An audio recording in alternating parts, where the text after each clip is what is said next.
Break के बाद एक बार फिर से आपका स्वागत है। आप देख रहे हैं टैक्स गुरु और आपके सवालों का जवाब देने के लिए हमारे साथ बने हुए हैं जाने माने टैक्स एक्सपर्ट शरद कोहली साहब। कोहली साहब, लोगों के सवाल ने उससे पहले एक अभी इनकम टैक्स डिपार्टमेंट ने नई व्यवस्था शुरू की है। नज 1.0 के बाद अब 2.0 शुरू किया गया है। अब लोग कह रहे हैं इसमें बहुत सारे लोग पैसे देते हैं, डोनेशन देते हैं टैक्स बचाने के लिहाज से। अभी हमने अखबारों में कई सारे देखे भी थे कि खबर भी आ भी रही थी। तो ये जो लोग टैक्स बचाने के लिए डोनेशन देते हैं तो नज 2 उनके लिए कुछ खास स्पेशल है क्या? मुझे लगता है सरकार को ये लगा लक्ष्मण के जब दान दिया जाता है तो वहां दान दिया जाता है, आपको इनकम टैक्स बेनिफिट मिलता है, यहां तक तो ठीक है। पर खाली इनकम टैक्स बेनिफिट लेने के लिए दान दिया जाता है तो उसके लिए उसमें इसको नज 2.0 जो इनिशिएटिव है उसका याद होगा आपको, पहले भी हमने बात किया था, उसको इसमें इंक्लूड कर दिया गया। अब आप क्या है कि जो संस्था दान ले रही है वो कौन है ये महत्व रखता है। तो संस्था का रजिस्टर्ड होना चैप्टर 6A के अंतर्गत जो जिसमें सेक्शन 80G आता है उसके अंतर्गत उससे मैच करना जरूरी है। दूसरी बात लक्ष्मण, 2000 से ऊपर कैश दान आप बिल्कुल नहीं दे सकते, वो एलिजिबल ही नहीं है। तीसरी बात कि 10BD एक फॉर्म होता है, वो फॉर्म उस संस्था को डिपार्टमेंट को जमा करना पड़ेगा जो मैचिंग के लिए कि चैप्टर 6A के अंदर मेरा 80G एलिजिबल है कि नहीं। उसके बाद 10BE दानकर्ता को जो दान दे रहा है उसको वो फॉर्म जमा करना पड़ेगा, एक तरह से सर्टिफिकेट लेना पड़ेगा उस संस्था से कि भाई ये दान जो है मेरा इसमें एलिजिबल है। और कई दफे तो ऐसे भी देखा गया लक्ष्मण कि उनकी वैलिडिटी एक्सपायर हो गई थी, एलिजिबिलिटी दान ले, उसके बाद भी वो दान लेते रहे। तो अगर उसके बाद आपने कोई दान लिया है तो वो दान मान्य नहीं होगा। दूसरी बात इसमें देखने वाली बात यह है कि 2 तरीके के लक्ष्मण इसमें दान की कैटेगरी रखी गई है। पहला दान है तो 100% डिडक्शन मिल जाएगी आपको, इसमें पीएम केयर्स है, पीएम केयर्स में 100% आपको मिल जाती है। एक है पीएम ड्राउट रिलीफ फंड, आपने देखा होगा, उसमें आपको 50% मिलती है, यानी कि आपने अगर 50,000 दिया है तो 25,000 आपको बेनिफिट मिल जाएगा। एक ये दूसरी कैटेगरी लक्ष्मण है जहां 100 और 50% तो है, पर उसमें जो टोटल दान की रिडक्शन आप ले सकते हैं वो 10% ऑफ एडजस्टेड टोटल इनकम ही ले सकते हैं। तो ये 2 कैटेगरीज बड़ी स्पष्ट बता दी गई हैं, मिक्स ना करें। ये फॉर्म्स जो बताए गए हैं ये ऑब्टेन करें, एलिजिबिलिटी देखें, कैश में दान ना दें, एक्सपायरी होने के बाद दान ना दें। तो 80, क्योंकि बहुत सारा ऐसा देखा गया था, होता क्या है लक्ष्मण के एक मछली सारे तालाब को गंदा कर देती है। कुछ लोगों ने ऐसी संस्था बनाई और मुझे कहने में कोई हिचकिचाहट नहीं, आपकी इजाजत लेके कहूंगा मैं कि यहां तक भी गोरख धंधा चला कि दान की संस्था बना दी गई, लोगों से चेक से पैसा लिया गया और उनको कैश वापस कर दिया गया, कुछ पैसे काट। तो नेचुरल बात है, आप डिपार्टमेंट इसका संज्ञान लेगा कि हमने दान के लिए एक 80G सेक्शन बनाया और लोग उसका गलत प्रयोग करने लगे।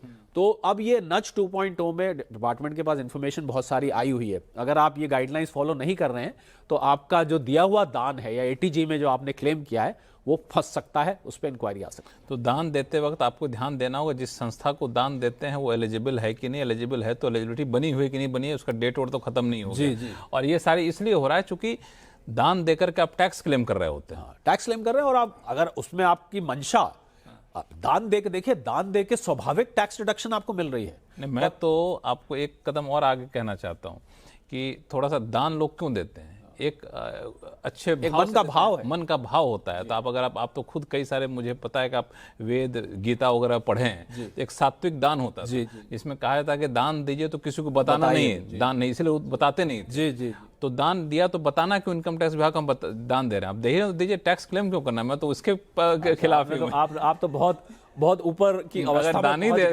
दे तो टैक्स क्लेम बहुत सात्विक नहीं, दान दे के अगर आपको लीगल तरीके से 80G में बेनिफिट मिल रहा है, ठीक है, आपने दान दिया, आप 80 बेनिफिट ले लीजिए, परंतु उसका मिसयूज होना चाहिए। मिसयूज मत करिए। वो जो मैं सात्विक दान का, वो सात्विक बातें हैं, आपने बहुत ऊंची बात कानून के लिहाज से अगर आप दान दे रहे हैं, टैक्स क्लेम कर रहे हैं तो सही तरीके से करिए, उसमें हेरा फेरी मत करिए। तो इनकम टैक्स विभाग का नज 2 जो है ना बड़ा ही खतरनाक है।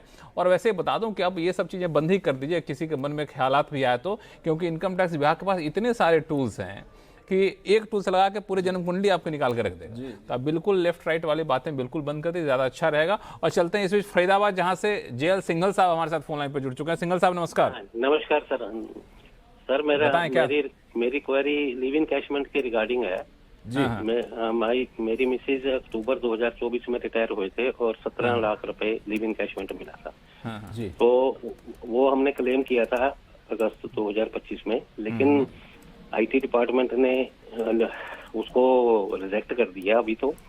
और डिमांड निकाल दी थी 6 लाख की, लेकिन हमने रिवाइज डाल दिया है क्योंकि 25 लाख हो चुकी है लीव एनकैशमेंट। तो वो उसका अभी प्रोसेसिंग में ही पड़ा हुआ है, मतलब जब भी साइट खोल के देखते हैं तो अंडर प्रोसेस ही आ रहा है। उन्होंने ना तो दोबारा से डिमांड रेज की, ना ही उन्होंने हमारी वो ITR को फाइनल किया। क्या किया सकता है? जी सिंघल साहब, बिल्कुल इन्होंने ठीक पकड़ा। 25 लाख अब लीव एनकैशमेंट पे प्राइवेट सेक्टर में कोई है तो उसको एलिजिबिलिटी एग्जेम्पशन की सेक्शन 10(10)AA आपको पता होगा सिंघल साहब, आपको तो 25 लाख आप खुद ही बोल रहे हैं तो आपको मैं सेक्शन बताना ऐसा है कि सूरज को आईना दिखाने के बराबर है। तो आप इसको ई निवारण एक ऑप्शन है। हालांकि मैं ये आपको बता दूं कि प्रोसेसिंग का टाइम 31 दिसंबर तक होता है और क्योंकि आपने रिवाइज किया तो रिवाइज की रिटर्न्स थोड़ी सी बाद में आती हैं, थोड़ा सा और इंतजार करिए। अगर नहीं आता है सिंघल साहब तो आप इसको ई निवारण ऑप्शन में जाके ई निवारण में एक कंप्लेंट फाइल करिए, उसमें एक रजिस्टर करा दीजिए तो प्रोसेस हो जाएगा। आपने जो स्टेप लिया है वो बिल्कुल ठीक है और आपका जो प्रोविजन की जानकारी है वो भी दुरुस्त है। हो सकता है गलती से सिस्टम ने उसको पुराने लेवल पे उठा लिया हो, इसलिए उसको टैक्सेबल दिखाया, पर हम आपके इसमें पूरी तरह से साथ हैं और बताइएगा जरूर जब ये प्रोसेस हो जाएगा। फिर भी कोई दिक्कत हो तो फिर टैक्स शुरू है ही और कोहली साहब भी हैं, आप कहीं टेंशन मत लीजिएगा। आप ठीक हैं तो आपके साथ ठीक ही होगा, कहीं कोई दिक्कत नहीं होगी। एक छोटा सवाल लेने, ईमेल्स आया है जामनगर से कमलेश कुमार खंडेलवाल साहब का। दरअसल इन्होंने अपना ITR 2 21 जुलाई 2025 को फाइल कर दिया था जी। अब रिटर्न ई वेरीफाई भी हो चुका है, इन्होंने चेक किया तो, और इसमें दिक्कत क्या रही कि इसमें कोई रिफंड क्लेम तो ऐसे नहीं है, लेकिन इनका रिटर्न प्रोसेस हुआ नहीं है, ये दिखा नहीं रहा है कि प्रोसेस हुआ है। तो कोई टेंशन करनी चाहिए इनको? मुझे लगता है अभी साल खत्म हुआ है, वैसे तो टाइम निकल चुका है, 31 दिसंबर तक का समय होता है प्रोसेसिंग करने का, पर अगर नहीं हुआ है तो आप इसको एक रीप्रोसेसिंग की ऑप्शन उसमें भी डाल सकते हैं। और जो हमने अभी पिछले सवालकर्ता को डाला कि ई निवारण ऑप्शन में जाके आप डाल सकते हैं, पर मुझे लगता है लक्ष्मण कि 31 मार्च तक इंतजार करनी चाहिए। नहीं, अगर मतलब इनको मन में है कि कहीं कुछ हमने गलती तो नहीं करी, तो कुछ चेक वो करना चाहे तो कर सकते हैं जाकर के? नहीं, चेक तो आप अपने पोर्टल पे लॉगिन करिए, लॉगिन क्रेडेंशियल्स डाल के, अगर वहां पर आपको कुछ नहीं दिख रहा है तो प्रोसेसिंग पेंडिंग है। अगर पेंडिंग है तो मैं समझता हूं 31 मार्च तक कम से कम इंतजार करिए। नहीं होता है तो आप ई निवारण ऑप्शन में जाकर एक ग्रीवेंस डाल दिए, हो जाएगा ये। मैं आपको बता रहा हूं कि अगले बार जब मैं आपके साथ बैठूंगा तब तक हो चुका होगा, क्योंकि मुझे पता है वहां पर आजकल क्या स्पीड और सिस्टम है। नहीं, सबसे अच्छी बात यह है कि लोग अवेयर तो हो, बिल्कुल अवेयर हुआ कि भाई रिफंड नहीं भी बनता तब भी चेक कर रहे हैं कि प्रोसेस हुआ कि नहीं हुआ। ये हमारे टैक्स गुरु के दर्शकों के लिए एक बड़ी बात है और टैक्स गुरु देखते देखते लोगों को लग गया कि चीज़ों को बहुत दुरुस्त रखना ही ज़्यादा फायदेमंद होगा। तो कोहली साहब बहुत बहुत धन्यवाद सभी सवालों का बहुत ही आसान भाषा में जवाब देने के लिए।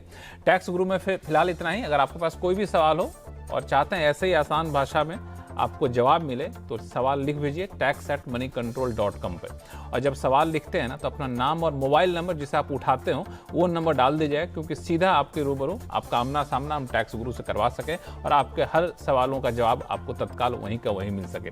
तो देखते रहिए CNBC आवाज़। नमस्कार।